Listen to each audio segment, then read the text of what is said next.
You're listening to Popcorn and Politics. What's the real deal? Hosted by Audrey Bell Kearney and Derek J. Wilson. Asking the hard-hitting questions you want answers to. From political leaders and political hopefuls from around the world.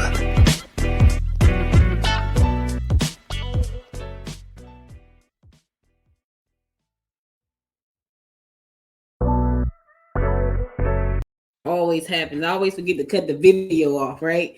Welcome everybody to another edition of Popcorn and Politics. I'm your host, Audrey Bell Kearney, along with my co-host, Derek J. Wilson, and our guest today, Miss Nikita Hemingway. Welcome everybody. Welcome.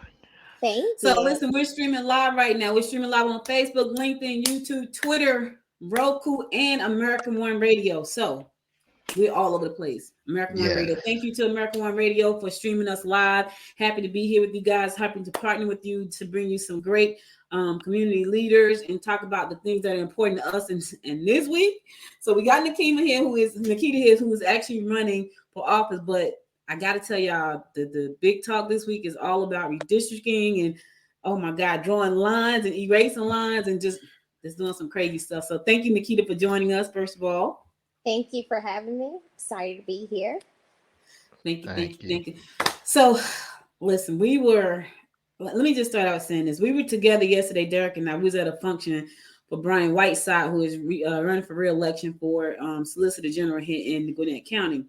And Representative Donna McLeod was there, and she was very emotional. And as I was walking out the door, she grabbed my hand like this, and she said, "They're just driving us crazy." She's like, "They are just doing crazy stuff." And I said to myself, "Wow!" So I said, "Well, what happened?" She said, "Right now, I guess the Republicans they're just doing all kind of crazy things right now." And she said they were on one side of the street, and they had to run to the other side of the street just to vote on some bill that they were trying to pass. And had they not gotten there in time, the bill would have passed without their vote. And she was so emotional, Nikita. I mean, it was like, what's the matter? And she had just came from a funeral from a 16-year-old who had got killed. So that could have been part of it too. But she just grabbed my hand. She's like, they're just driving us crazy, you know? And I was like, wow, that seems like a lot of pressure. So I started off telling that story to say, why you want to get in this game? Oh, Lord. So I ask myself that every single day. Because running for office, there's tremendous sacrifice. And that is something that we don't talk about. Oftentimes people look at politicians and they think, oh, you're doing this because this is your career objective. But many of us are just regular everyday people like the voters in this district. I'm a farmer. I'm a realtor. I'm a mom. I have 4 kids from 24 down to 4. And, you know, family and growing our business and just living my life is very important to me. However, being a Georgia native and looking at, you know, what we're facing in this state, just historically and in the present time, you know, gone are the days where we're silent and we put changes in our world on autopilot, hoping others fix it. We all have got to be an active participant, you know, in changing the narrative of our outcomes. Every person has the right and the duty to be the superhero in their life. And we do that by volunteering. We do that by voting. We do that by running for office. We do that by supporting each other, solving problems. You use whatever talents God has given you to be a part of the win. So for me, running in the state of Georgia, I have a great mind around farming and real estate, and also a good understanding of the laws and what it's going to take for businesses, farms to be successful, but also food security. You know, so these are the things that I'm passionate about. This is what I'm drawn to, and this is what I am committing, you know, to helping solve and bringing Georgia forward. You know, a lot of people don't even know that we have food insecurities. I've been up since probably 6 o'clock this morning. I had to go do like some community service for my sorority. And one of the things we did was make a donation for people to make sure they had like meals for Thanksgiving, because there are truly food insecurities here in the state of Georgia. So the fact that, so for people who don't know, let them know what seat you're running for here in the state of Georgia. Yeah, so I'm running for Commissioner of Agriculture for the state of Georgia, and that impacts so many aspects of our daily lives. It's really important for the voters and the people of Georgia to understand what this department does and how it can bring a better future for the citizens. Agriculture is the number one industry in the state of Georgia. It contributes 70 billion to our economy, creates more than 350,000 jobs.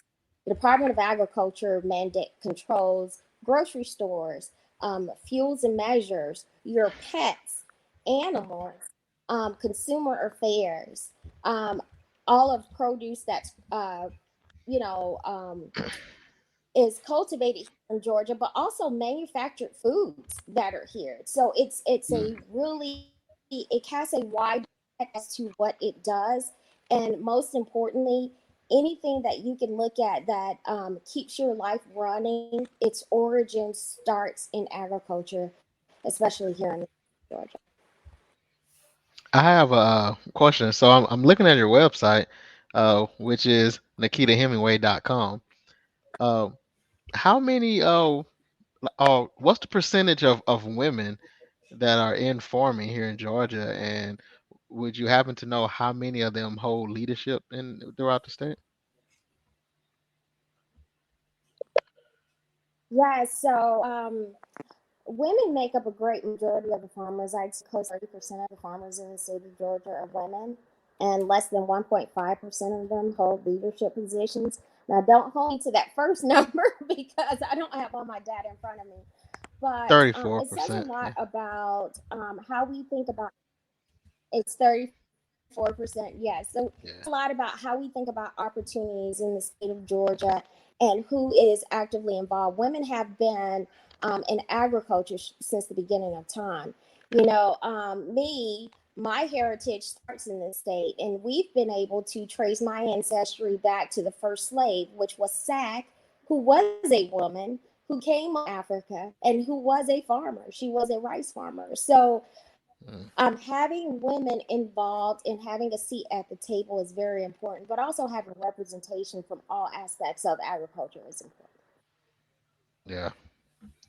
So That's wow. Nikita, there's a lot going on right now about redistricting and also redrawing lines. How does that affect your campaign? Or does it affect it at all?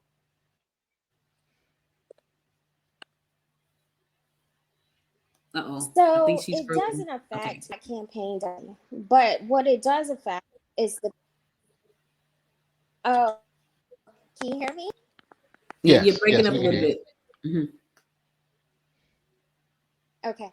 So what I was stating is that it. Oh, I am okay. Is this better? Is Yes, this kind of like better? a little. That's better. Oh no. Uh-oh. Say Okay, something. Okay. good. So you were saying it doesn't Okay, I'm affect clear. you, but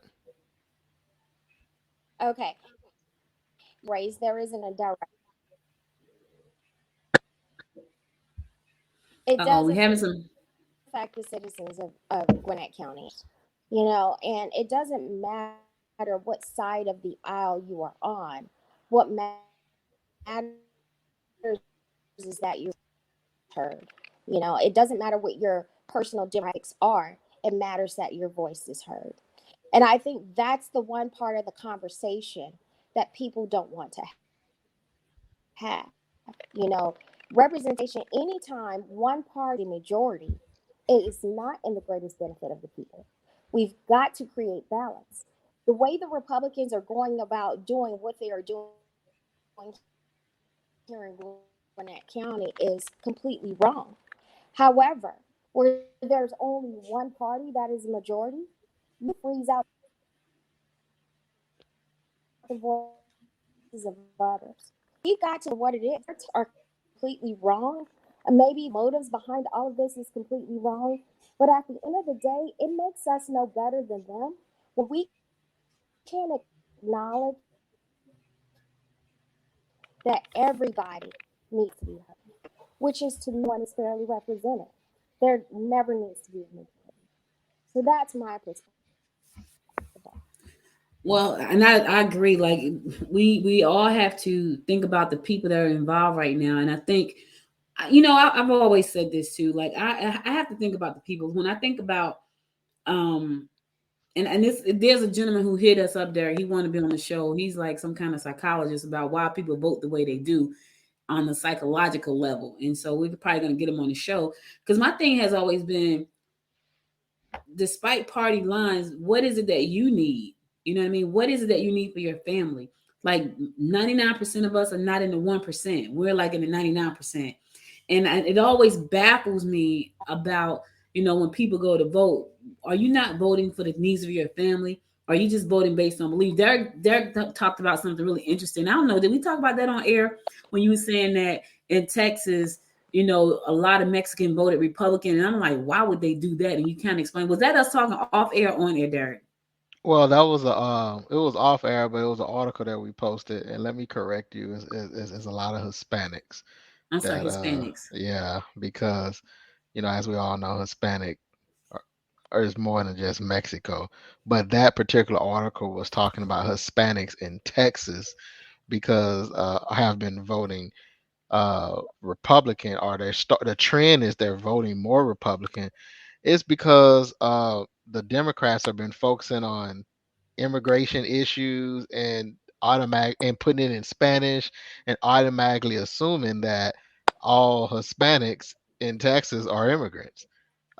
Just like how society put all black people in a basket. They're doing that heavily in Exactly. Texas, and come to find out that which I knew because I grew up in Texas, but a large number of Hispanics in Texas are actually native of Texas. Texas used to be part of Mexico, so obviously, if they was born in Mexico, Texas, and then Texas seceded and became Texas, and then became a state, they are native there. They're not quote unquote immigrants. Same thing with all the western states from California to Texas, Nevada, Arizona. All of them used to be part of Mexico. So is wrong for anyone to assume that just because you're Hispanic, you're automatically an immigrant. Exactly. And Yep. so that's what the issue is in Texas. Um, but I know that Georgia uh, has that same issue per se when it come down to Democrats connecting to minorities. But I guess it helps that the Republicans are not even attempting to connect to minorities. So my question is to you, Nikita. What do you see, or how do you see your campaign connecting um, with the people who are usually ignored in these campaigns? And because you're running a statewide campaign, so how will you reach out and connect to those groups, the Pakistanis or the Hispanics or the immigrants? Because I don't, maybe you can help me out with that one. I don't know the numbers here in Georgia, but I do know a large number of immigrants have at some point worked in agriculture. So how does that fit here in Georgia? That was a loaded question. I know. And I think she has a delay, having a little tech No, issues. go ahead. Okay, I'm sorry. The lag is so weird because it's saying I have full signal here. Um, several things.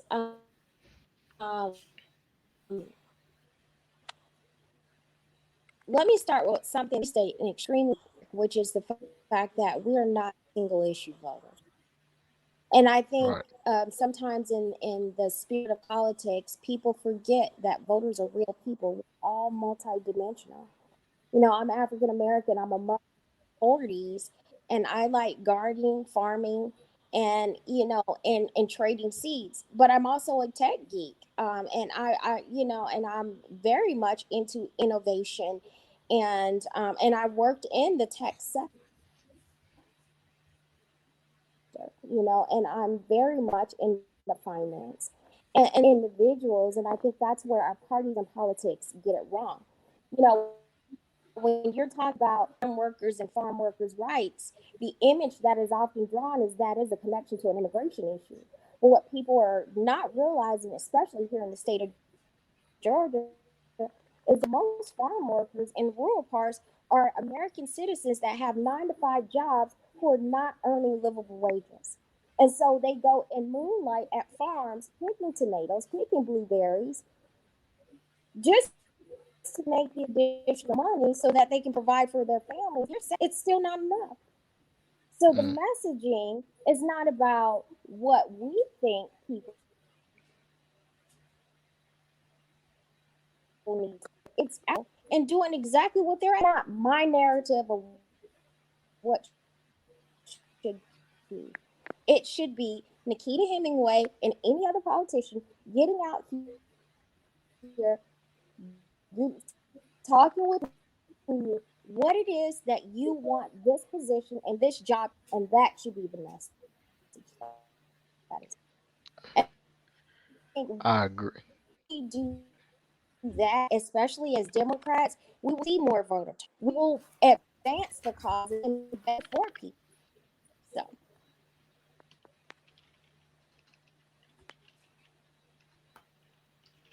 Derek, you will say something? Oh no, I was just saying I agree, and we need more people like you out here on these trails and getting involved and meeting these people. Um, when are you having any type of virtual or in person meet and greets or opportunities where voters can speak with you directly, learn more about your campaign, get involved, you know?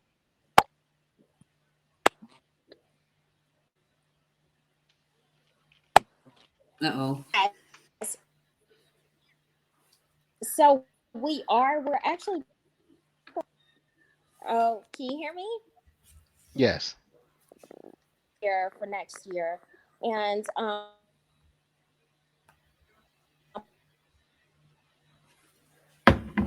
we Uh-oh. are trying to make that work for the voters across the state. Georgia has 159 counties. So there is a lot of traveling that has to be done for these races. What we'll tell you is that what's really important to me, because I have my family structure, doesn't get lost in the process of campaigning. And I don't believe in putting that. What I am saying is that we have opened the door for voters to contact me on any of the social media platforms to have one-on-one conversations with me. They can email us from our website, and then we're inviting them to the many town halls that we plan for next year, and also the party and can't take too long answering your questions, but there are definitely many ways in which voters can reach us. Nikita, what's your social media and what's your website? So our website is Nikita Hemingway.com. Email Hemingway.com. And our handle is Nikita Hemingway at Facebook and at Instagram, and Nikita for Georgia. And I'll tell you guys a little secret. I am blessed to be the only Nikita Hemingway in the world. So if you Google my name, you will find me. Oh wow. Wow. I can't say that. You Google Derek Wilson, you get 30 pages. So Nikita, thank you so much for taking some time out. I know you're a busy mom, a busy farm. I gotta go visit your farm. Where's your farm located? Yeah. Where's your farm located? Our farm is in Lawrenceville, and we are going to start doing tours for the primaries, but definitely we'll invite you guys out. I would love that. I'm in I'm looking Lawrenceville, so forward. please be sure to let me know when that happens because I would love to come out. So thank you again for joining us today. Hopefully we'll get you back when the victory has been won. So thank you. Yes, yes. I'm looking forward to that exclusive once you Yes, win. yes. Thanks, Nikita. Bye. So we're gonna have a Thank you. class, and I'm gonna put you to work. I'm work pissed off with me. All right, thanks. All right, you're welcome. All right. Bye bye. Well, So Deb, we've been busy. We've been talking about this whole, redistrict. Why can't I say that? I mean, Redistricting. that's a challenge across the world. Redistricting is too many syllables in that. I know. It's like I feel like I'm like redistricting. So, are we gonna have 9 commissioners here in Gwinnett County plus a chairwoman? You think we are? Well, as we stated earlier, the GOP is in the majority. So, the GOP put a plan together that says 10 commissioners is safe to say that the GOP majority will win. I'm interested to see what steps that the county will do, or the Democratic Party will do. I mean, there can be some legal actions to hopefully either halt or slow down this process. But I recommend anyone that's interested, they may want to start getting their stuff together, because if it does get approved, there will be an election uh, in May 24th, which is the primary, and then November is the general election. So uh, what they say, hope for the best, prepare for the worst. Yeah. So if you're living in Gwinnett County, hoping that the best is them not to have this go through, because what it does is it limits the power of the chairperson, you know, which I find highly suspicious, being that the first time in this county history that they ever have a black person as the county chair, then they decides to limit the power of the chair. You know, the power of the chair or the voting of the chair was never an issue in this 200-year history. And then all of a sudden, not only is it a Democrat, but it's a black Democrat and it's a black woman. Oh, we gotta minimize her role. Like, you know, That call it. is sad. Yeah, That's very sad. I think what's crazy for me is that they see nothing wrong with that. For them, it's just I guess it's just business as usual for them. Um, I think it's disgusting though. It makes me yeah, sick in my stomach when I think about it because I think they sit there and they look at that, they look at her role and giving us 5 new commissioners is going to take her power away, right?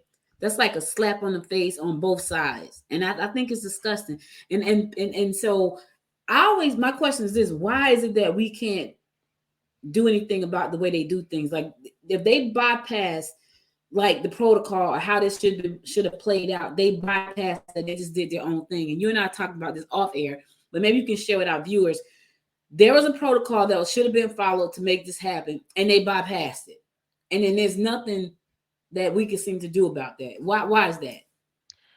well, so they supposedly bypassed it because this is a state of emergency, situation. So because the fact that we are having an election in May.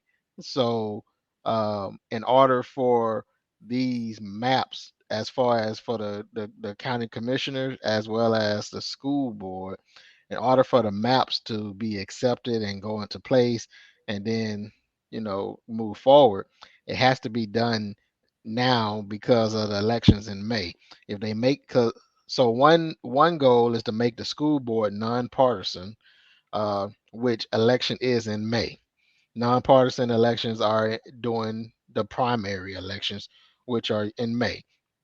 Uh, so that's why that's an emergency for the school board. And the same thing for the commission. May is the primary. So in order for this to be approved and be ready and give Now, this is their explanation, and give the election officials time to get, qualified candidates and get the ballots in place. They have to do it now versus doing it in a regular session because, again, the election is in May. So that's for Democrat or Republican, anyone who wants to run for this seat.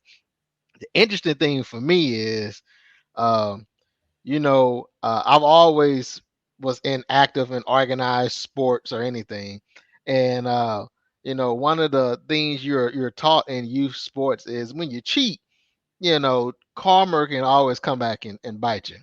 And so I'm sitting back just want to watch it all through. Cause let's say that the GOP gets what they want and they get it pushed through, and yay, now we got 10 board members, and now we got a nonpartisan election, and yet the Democrats win them all. Well, yeah. So I'm just interested to sit back because then what's gonna be the issue then? Because now you got 10 Democratic elected officials on the board. You have these nonpartisan school board members that are part of the Democratic Party. What is the explanation then? Then now it's going to be another fire. I heard someone say they create the fires. You know, they created this state of emergency type issue, and then now they have to put it out after they didn't created the issue. So it's going to be interesting. But like I said, I'm just sitting back and waiting because uh, Gwinnett Gwinnett County in Georgia is not blue because of the lines. Gwinnett County Right. in Georgia is blue because of the residents of this county. Now, are there some pockets of the county that may not be as blue as others? Yes. Uh, but it will be interesting to see how many of those pockets out of this 9 district map that they created are actually going to be red. I see out of the 9, I see at least 5 or 6 of them still remaining blue.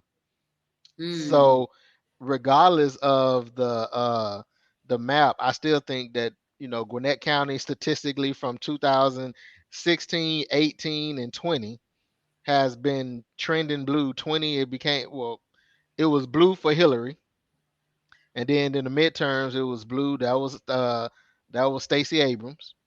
And then last year, in 2020, it was blue, and the whole state became blue. So, Mhm. I we shall see. It should be interesting though. We shall see. And I'm just gonna sit back and watch because I want to be one of the ones laughing on election day, and as they try to overtake the county commissioner because all of a sudden there's too many African Americans and too many Democrats on the board that's been ran by Republicans for the last 20 some since the 80s, so 30 some years.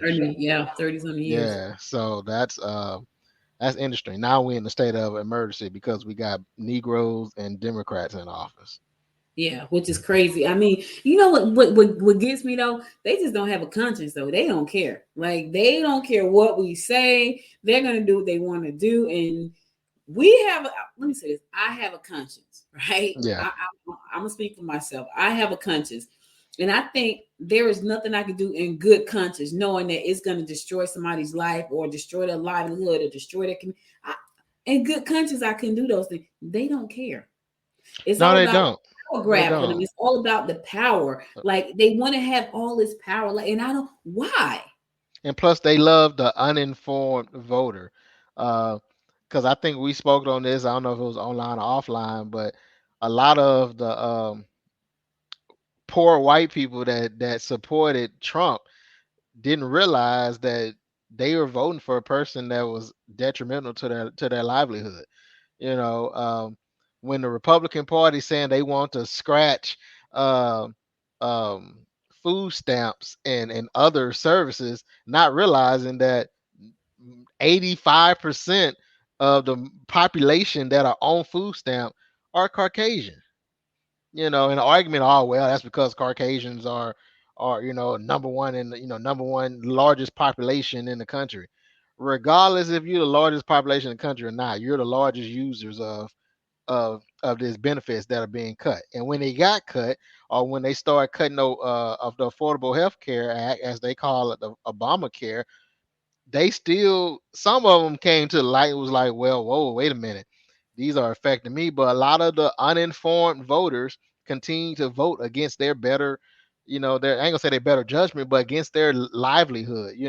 If I needed this to survive, but yet I support a candidate or a person or a party that's continuing to cut these things, you know, it's it's interesting to say that you complain, but then you vote against your need. I think your needs, and My that's the husband, difference. used to work with this guy, and it was amazing. He used to work with this guy a while ago, probably about, well, right around the time I met him, which was about 20 some years ago, about 20 years. Yeah, 20 years. He used to work with this guy, white guy, right? And he was talking, they had a conversation, and the guy, Derek, and it's so funny because he was an uninformed voter. He was Yeah. uninformed about life, right? One, he had never really worked with black people. Now, granted, he and my husband became really good friends. We went to his daughter's wedding, the whole nine, but he had never really worked with black folk. And it was crazy because the more he worked with my husband had to educate him on, like, man, that's like a lot of his beliefs was like totally blown away once he started working around all these black people. And I just think that's so sad. Like, you have these beliefs, and it's because you haven't been exposed to somebody. So you just believe, even though you see in the media, this is how some things are, and this is how some things are, you just tend to stay on this side and not even try to learn the other side. So my husband said to him one time, just what you just said. He was talking about how it was more black people on welfare. And my husband like, that's not true. He's like, how can you say that's not true? He said, because it's more white people than black folks. And Yeah. he was stunned. He was like, wait a minute. But that's the truth. And so, but because you're so uninformed and you're so stuck in the way you think about things, you're missing out on so many things that could hurt you and your family because of the way you think, your ideology about, well, I'm a Republican, I'm going to vote this way, because I just think that's so crazy. And Like, what and when people do you don't wake up? and what people don't realize, the way that the U.S. Has counted people for so long is really interesting, because uh, truth be told, that 9 times out of 10, at this point, white European Caucasians are are probably the minority, to be totally honest. Uh, but the reason why the census data continues to show white Caucasians as the majority is because if you're not black, if you're not Asian, you're Caucasian. And people are like, well, that's not true. Yeah, it is true, because first, if you look at it, it asks for your ethnicity, and I can't say it right. Uh, Ethnicity. yeah, and it say Hispanic or non-Hispanic. Okay, Yeah. well, let's say you Hispanic. Okay, wow. Okay, so you push yes, Hispanic, and then it asks you for your race. Mm. And on the race, I have never seen a race that says, well, I'm Mexican or I'm Honduran. I, the race is white, Caucasian, African American, Native Indian, Pacific Islander, Asian. And so if you're Hispanic, you're going to, I mean, I'm assuming, but a lot of people, which is what was big in Texas, a lot of Hispanics will check Hispanic, and then for race, they will put white, I mean, Caucasian. Wow. And so now when we're running the numbers, the Caucasian number is 92%, while so that's that's why the numbers keep looking the way it look as far as Caucasians, because if you're not black, if you're not Native American, if you're not uh, the Asians, Pacific Islander, if you don't fall under those racial categories, you are considered Caucasian, which is white. Wow. That's why they ask you, are you Hispanic or non-Hispanic? And then it asks you for your race. So Mm. I think that's purposeful, because that keeps the numbers up. I know for a fact that I think I mentioned this as well in a previous, that on birth certificates, I don't know what birth certificates are currently, but if any Hispanic that was born in the U.S. look at their birth certificate, I would love to leave a comment. I would love to hear what your birth certificate states. But I know for a fact that I've seen a Hispanic birth certificate that has them classified as Caucasian, and then it say of Hispanic heritage, yes or no. You put yes, and then it say what country. But the race is classified as Caucasian. Wow. And so when they say, "Oh, we got 85% Caucasians in the country," that's not technically true. You probably have 85% people that you have classified as Caucasian, but are they really Caucasian? Wow. You know, Wow. and don't And be I think, mixed. That's a oh whole yeah, nother. yeah. Yeah, Yeah, I think, well, I feel like there's still a lot of work to do, and I don't know if we're ever going to get past all the work that we have to do in this country, heck, in this whole world, yeah, because the more we try to correct the issues, they find a way to go around. I feel like The Godfather. Remember so Derek likes to quote movies, y'all, but I'm about to quote one of my favorites. So remember The Godfather when he was trying to get out, he said, "Every time I try to get out, they pull me back in." Remember, yeah. Pull me every back time we in. figure out one way, they come up with a different way to go around it. Yeah. So I That's don't why know. historically African American numbers have set at 13%. Every census, we're always 13%. Every census. Like Wow. that really don't make sense. I mean, every census and since the history of censuses, the African American population has always hovered around 13%. That Mm, makes no sense to me. mm, 13%. Every other population is growing except the African American population. Now, I wonder, has anybody even thought the question is? I mean, you have just said it, but has anyone who are in the census department say, you know what, this doesn't make sense. We need to go back and look at this. For the last 20 years, it's been 13%. We know they had kids, so what's the problem? I I haven't heard anyone call it out. I haven't heard anyone call out the fact that Hispanics are being classified as Caucasians. So I mean, again, but if I would have known, I would not have known that if I was in a situation where I'm looking at a Hispanic birth certificate and I'm like, oh wow. Wow. So um yeah, you know, but it go back to what you mentioned in Texas. That's what the article was saying. A lot of Texans, that Hispanics that been in Texas for generations on generations, they consider themselves white. According to the article. I'm not saying that's the case. I don't want anyone to say that I'm saying that. According to the article on CNN, which is posted on our Facebook page, it stated that that's why a lot of Hispanics in Texas have been siding and voting with the GOP, is because they consider themselves white, and they they didn't like that the immigration um, push that the Democrats was pushing towards them, and one of the cities that they did a case study on, or the counties, was McAllen, Texas. This is a city that's on the border, like on the border of Mexico, and a lot of, I mean, that city went heavily, or that county went heavily for Trump. I mean, that's a probably a 98% Hispanic town, and they voted heavily for Trump. Wow. So that's a problem that the Democrats will need to face.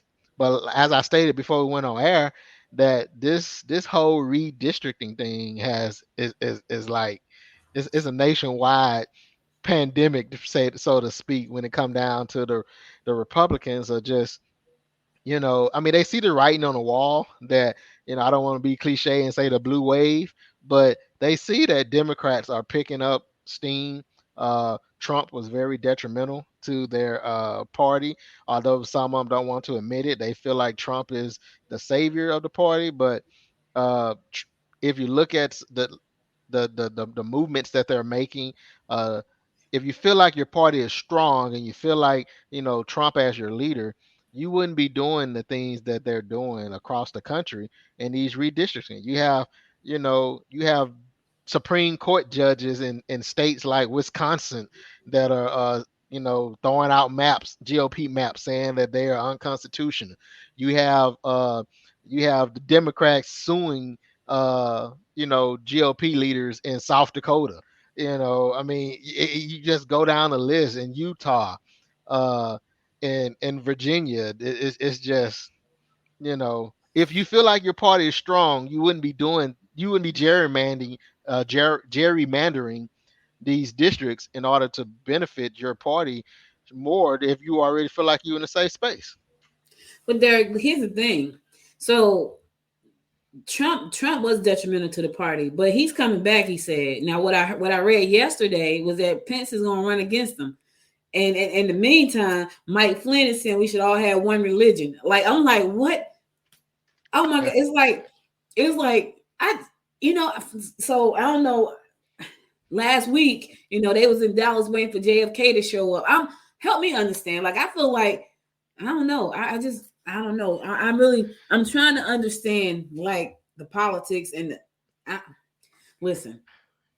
The blue wave is here, but that red wave over there, that red wave got some issues, some serious issues, and we have to continue to fight because by the time the aliens land and make us all one person, it's gonna be one big giant person walking around with one religion, with one president. We're raising the dead. I mean, it sounds crazy, y'all. I didn't say these things. These are things that I have been reading. Pence may run against Trump. Trump is going to run again in 24.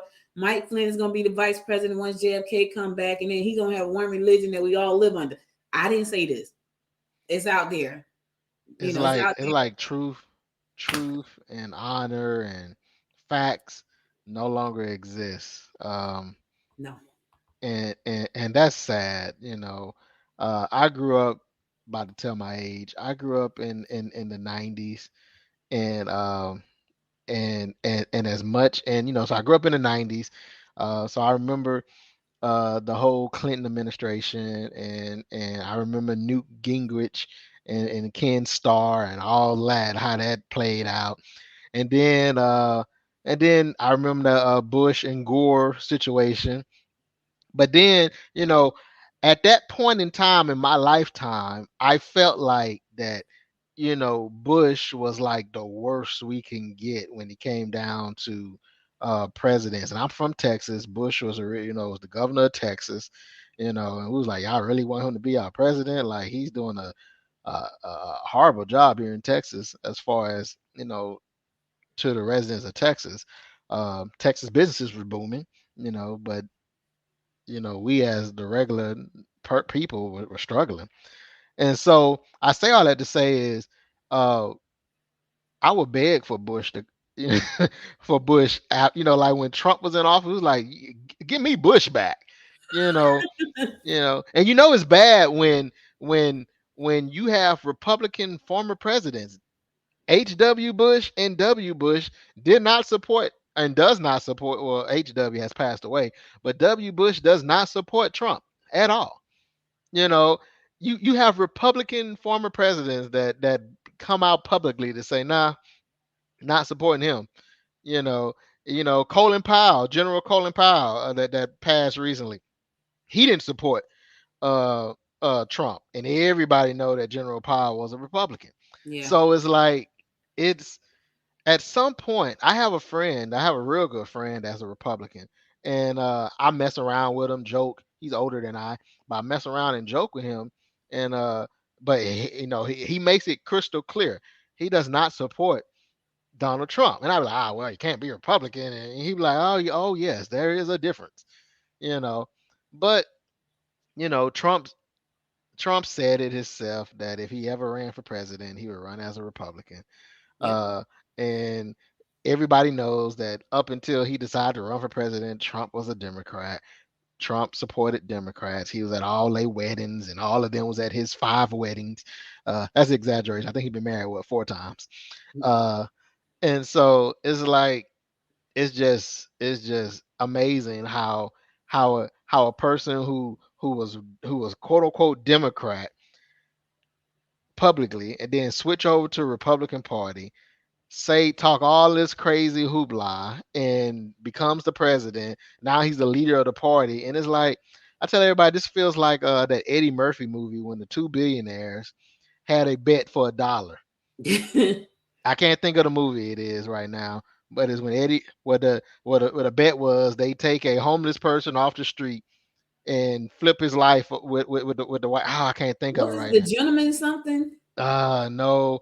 I'll let you talk while I look it up. But it was an Eddie Murphy movie where I know what you're talking about yeah, too, the because two bit. I can't remember. I thought it was something gentleman, distinguished gentleman, I don't the know. distinguished gentleman. That's what Wasn't it that is. it? I think it was. I'm still looking. You know, Look at that. I think it was he the got so many distinguished movies gentleman. to find to go through. Yeah, but I Yeah. remember. I think that's the one. But you know what's crazy? No, Trading Places. Trading places. Okay. That's it. Okay. Trading places. That's what it feel Um, like. It feel like Trump was a bet, and Trump won. Like Trump didn't even think he was gonna win this race. You he know. didn't think so, Derek, but he won. Like a lot of us didn't think so. I woke up the next morning because I stayed up most of the night while they were counting the votes, and I was like, I gotta go to bed because I can't. And when I woke up the next morning, they were like, oh, he won. I'm like, oh, and it's only because up until that point, I used to watch The Apprentice. Like that was one of my favorite shows. I fell out of love with it when Randall Pickett won, and he asked the audience, should he make this girl like a president too? And we were like, well, you haven't up until this point, everybody has they won by themselves. So why should he win with somebody else? So that's Yeah. when I fell out with him right there. You know, Yeah. everybody that know me know I'm a diehard entrepreneur. So I fell out of love, right? I'm like, okay, that sucks. Like, why would he have to share his spotlight with somebody and none of the other winners share? So I felt like there was some racism going on right there. And Randall Yeah. I don't think I've ever heard him say anything against Trump. He did his time according to whatever the contract was, and I've never heard, and I'm sure he probably had to sign a gag order saying he can't say nothing. Because I've never heard him say Omarosa wrote a anything. whole book. She did, but she didn't win either. She wrote a book, so I don't know what her gag Yeah. order was. But Randall, who was from Jersey, I've never heard him say a word, and I know he has some inside dirt. He probably gonna tell when Trump died, but it's probably gonna come out then, like Mary. Anyway, Yeah. I feel like a lot of the Republicans who are against him, they do have integrity. You know, I believe in what I believe, but this stuff is just ridiculous. You know what I'm saying? Now, having integrity and being fair, Two different things. But who would have thought Mitt Romney? Mitt Romney. Mitt Mitt was like, Mitt Romney was like Democrats couldn't stand Mitt Romney. We felt like he was so disrespectful to Obama during that campaign. We were just like, Mick need to go somewhere.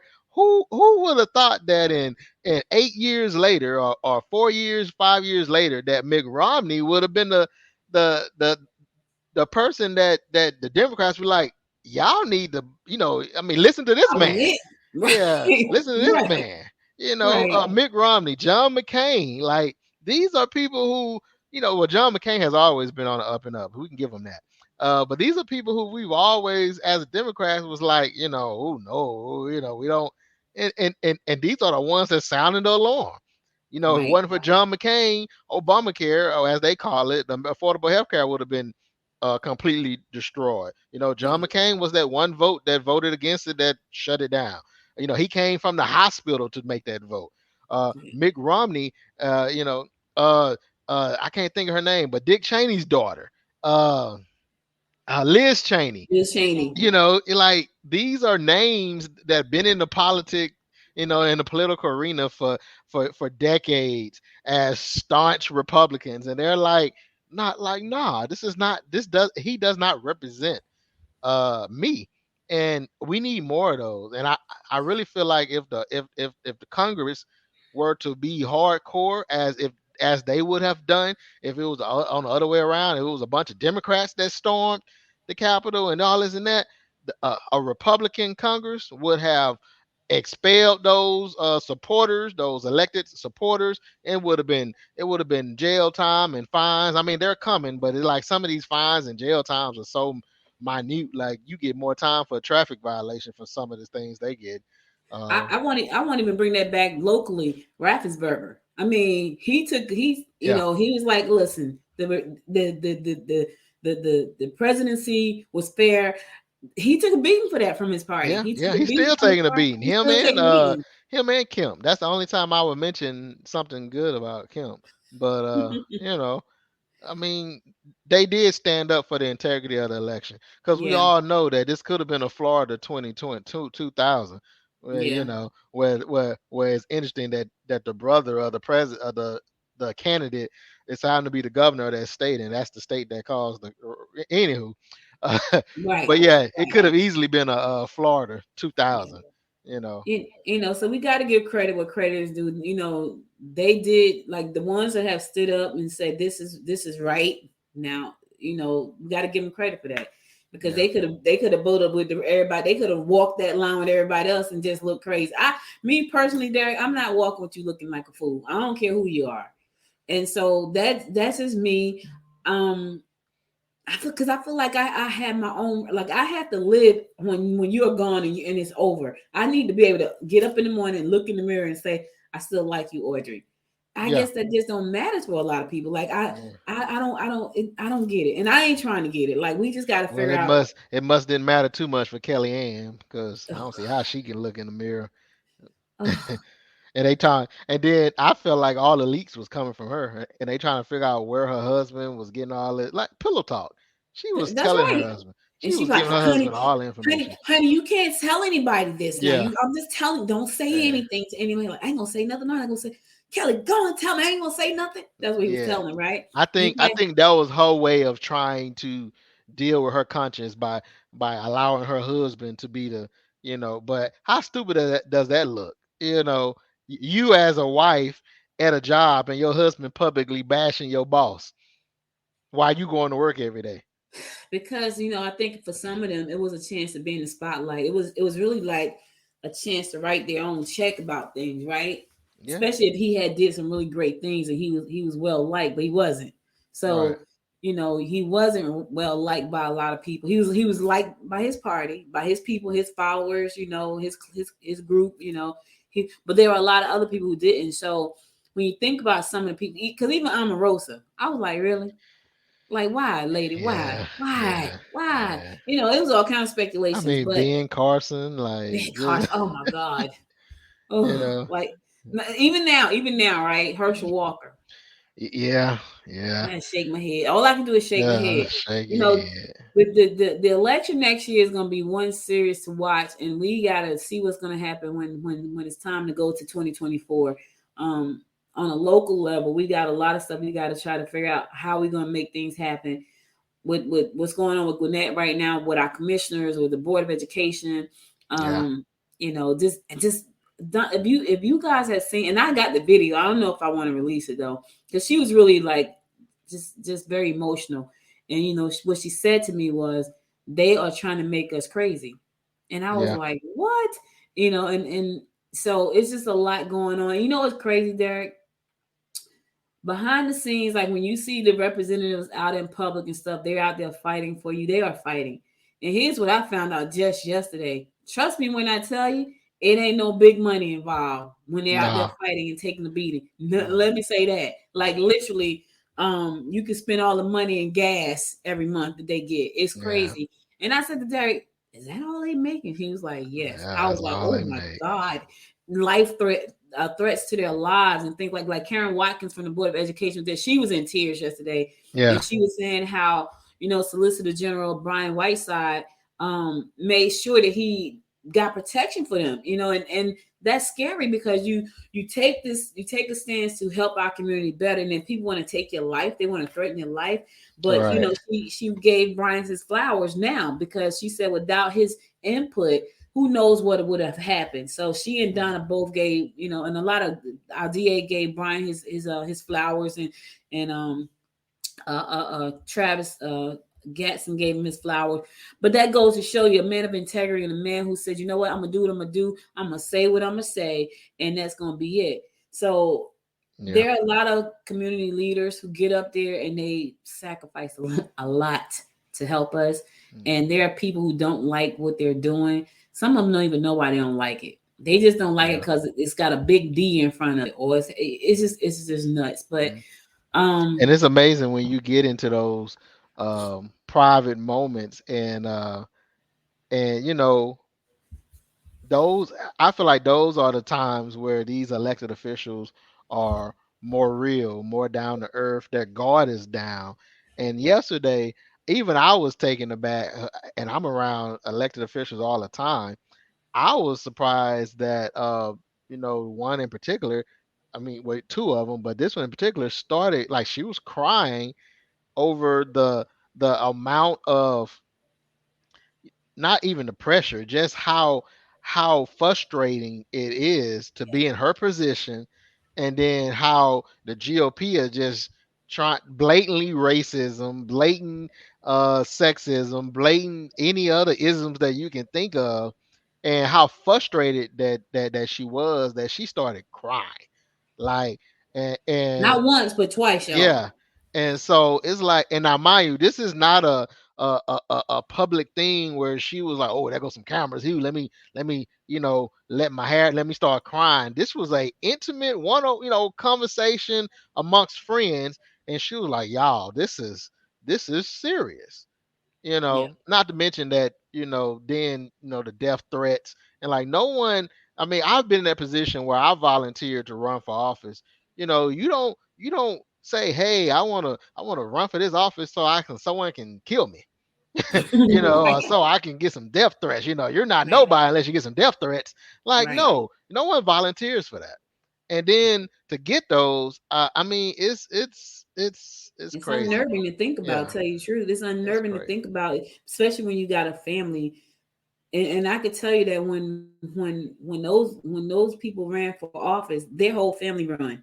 Derek knows, Yeah, like yeah, the whole, like not only does the candidate run, the family runs. The entire yeah. family, pretty much the circle. If you're in the circle at that time, you're running right along with the candidate. So it's Right. not just a position that the candidate holds himself. His entire family holds that commitment to the county, to the position. And that being said, a lot of times you have to fear for your family, not just yourself, because people are crazy right now, Right. You and they're gotta fear getting, for your kids, your yeah, grandkids, yeah, and mind you, we don't get the protection as the president or governor. I mean, crazy enough, uh, I saw the mayor of Atlanta. I mean, she has security, like top notch yeah. security, I'm because not. She has because of to. the, because of the threats. And then you and I found out that district attorneys, they have top notch security. They ride around like, with Like the top notch security president. because of the threats. Like, no one, at the end of the day, this is a job, you know and no one should lose their life for one, stepping up to make a difference in the community, and then two, for going to work. you know and it's just sad that, you know here in 2021, politics, the US as a whole, political system is almost going backwards. Almost like we're going back to the eras of Jim Crow, where you was a, NIGG, let you finish the rest. But we're going back to those days, because now it's blatant. It was blatant in those Yeah, days, and it kind of died down a little bit, but now it's blatant again. it And is. it's just sad. And then we always hear, oh, get over it. It was so long ago. And I have a problem with that, because you know, every other group, every other racial ethnicity group have, they get their days of remembrance. Even now, you have the immigrants who separate from their kids. The government is basically willing to get them payment for that separation, where if you go down the list, all these other groups have received payments: the Native Americans, the Irish, the Hispanics. Now, uh, African Americans have yet to receive any form of compensation. We're supposed to get 40 acres in a mule. If you I, got I your want my. 40, I still want my 40 acres. yeah, but if you got your 40 acres in a mule, it was They taken took from it. you. Yeah, they That's took it right. from you. That's So, right. I mean, we have to do better. And I wish that we get to the point where society was to stop telling black people to just get over it. It was so long ago. Why are we, like Mitch McConnell saying, some said about, paying a debt that was hundreds of years ago. Well, how It's about we hundreds of pay the years. debts that was 60 years ago at Jim Crow? Jim Crow ended in the 60s or 70s, one of them. Jim Crow ended. Back then, I have family members that are old enough to remember when school desegregated. You know, Anybody that's 70 and up, which is a lot of a population, they remember Jim Crow. Mm-hmm. So it wasn't that long ago when you still got people living that actually went through it. You Mm-hmm. know, I have family members that call JFK Jack Kennedy. They had Mm-hmm. his picture in the house. Yes, You that's know, right. I have That's family right. members that was around that, we call him Dr. King. They talking about, oh yeah, I remember when Martin was around. Who's Martin? Martin Luther King, Derek. Oh, I didn't know you knew the man like that. Mm-hmm. So, we can get on that soapbox, but I just wish that the government as a whole, you know, at one point it felt like we was progressing. Now it seems like we're going back. The Republicans are trying to do whatever they can to hold on to power, and it's ridiculous. And we have to do better. We have to do better. And the way for us to do that, guys, is to make sure you get out there and vote. Listen, your Yes. vote matters. It really does matter. Believe it or not, I know you think it's a waste of time most of the time, but when you look around you at some of the things that you don't like, just know that your vote could have changed that. So make sure Yes. that you get out there and vote in every election. And I know we have some, and sometimes it's like, okay, I didn't know I was supposed to vote. Check your local listing. They'll tell you what seats are coming available. Go out and vote before that day. Make sure that you check and see where you're registered at, because that has been a huge problem. Last year, I could tell you this. Last year, I remember going to vote, and I normally vote on the last day, Derek, at the last hour. That's normally how I do. My husband and I would go like 6 o'clock in the evening. We'll go vote. This time we didn't do that. We was like, nope, we're gonna go early because we don't know what kind of flim they're gonna have going on. Sure enough, there was a young lady in line. She was pregnant. So we Mm. vote in Lawrenceville on Grayson Highway. She was pregnant. They sent her from Winder, which is about 25 minutes away from, over to Lawrenceville, just for her to get to Lawrenceville. And they said, you're not registered here. And she's like, I'm not doing this. And I said, no, no, no. No, no, no. I had to stop her. I said, listen, that's exactly what they want. They want you not to vote. Don't Right. get frustrated. She was pregnant. I'm sure she was tired. I said, don't do that. That's what they want you to do. They want to frustrate you so your vote is not counted. You go and Lines find out. alone. Miles along. I said, you go and you find out where you're supposed to vote at, and you cast your vote no matter what. And she's like, okay, yes, ma'am. You go People to say, you ma'am. go to you go to jail for handing out water. Yep, You go to yep. jail So for handing out food. It's food. it's it's So crazy. listen, this year when it's time to get in them long lines, listen, get y'all a sub sandwich, right? Get you Hey, hey, go ahead and pack you a cooler so you can have pack something to sit your on cooler. too. Get the kind that you sit on, Yeah. right? Get that kind with the little, you roll it, you Yeah, with pull the it, wheels. and Yeah. just Yeah. just be prepared. And Download some movies on your phone. download some movement. Make sure your phone Yeah. fully charged, because they are trying everything to stop us from voting, and that is our right. Our And right it's is to vote. always in the minority, low income areas. Always in low. I've never seen Always. Buckhead with a line. No, and you probably never will. You probably never will. So Yeah. listen, Derek J. Wilson, it is time for you to go say hello to your family. It is Yes. 1:02 and you are late. And I apologize. Yes. No, it's 2:02, 202. 2:03. Yeah. So Derek has a family meeting every Sunday, and I take him away, and I apologize, family, but I really appreciate him here co-hosting with me, because we have to get the word out. We have to make sure that you are an informed person, so you can make the right decisions when it comes to you, your community, and your family. Because unless you vote, we can't change things. So I Yeah. appreciate you for being here with I us. want to do a shout out to Nikita Hemingway. We was having technical difficulties earlier, but her website is nikitahemingway.com. Please visit her website. If you're interested in donating or volunteering, please do so, because that is definitely needed. A campaign. She's running a statewide race for agriculture commissioner. She will be the first Black and the first woman to ever hold this seat in the state of Georgia. So let's help her make some history. That's right. And listen, if you are a farmer, she says she farms. She's a farm girl and she's a tech head all together. So that's a double whammy. You might want to reach Yeah. out to her and say, listen, what do I need to do to farm? We need to grow our own foods. We don't know what we're eating. We don't know what they're feeding the cows. We don't know what they're putting on the grass. We need to understand that whole thing so we can eat better and we can have better health. Yep. All right. All right. So all All we right. got for you today. We'll be back again next Sunday, God willing, to bring you more popcorn and politics. One day we're going to have some popcorn. One Yeah, day. I mean, we're gonna probably start at the beginning of the year with popcorn and Yeah. politics, with the real popcorn that could be purchased. Yes. And love for you guys to try it out. The popcorn is good, y'all. It's delicious, y'all. It's sad because I'm not a popcorn lover, and I had a big bag. The bag was like this. The bag was literally like that big. Yeah. And I didn't want to share my popcorn with anybody, but I'll drop it next time. So y'all, so at the beginning of the year, we're gonna be eating popcorn on Sundays, and we'll tell y'all again how we came up with the name Popcorn and Politics. But anyway, thank you guys for listening. We'll be back again next Sunday to bring you more Popcorn and Politics. My co-host Derek J. Wilson, you go and say hello to your family for me. Listen, stay safe out there. Remember to hug your family, love them, and until next time, my good people. Until next time, make it a great day. Bye now.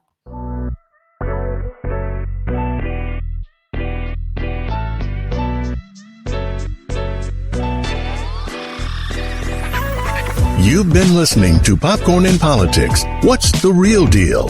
Hosted by Audrey Bell Kearney and Derek J. Wilson. Be sure to subscribe to the show and share it with your family and friends. To support the show, visit us on the web at www.popcornandpolitics.com. Connect with us on Facebook at Progressive Popcorn and on Instagram at Popcorn Politics Podcast.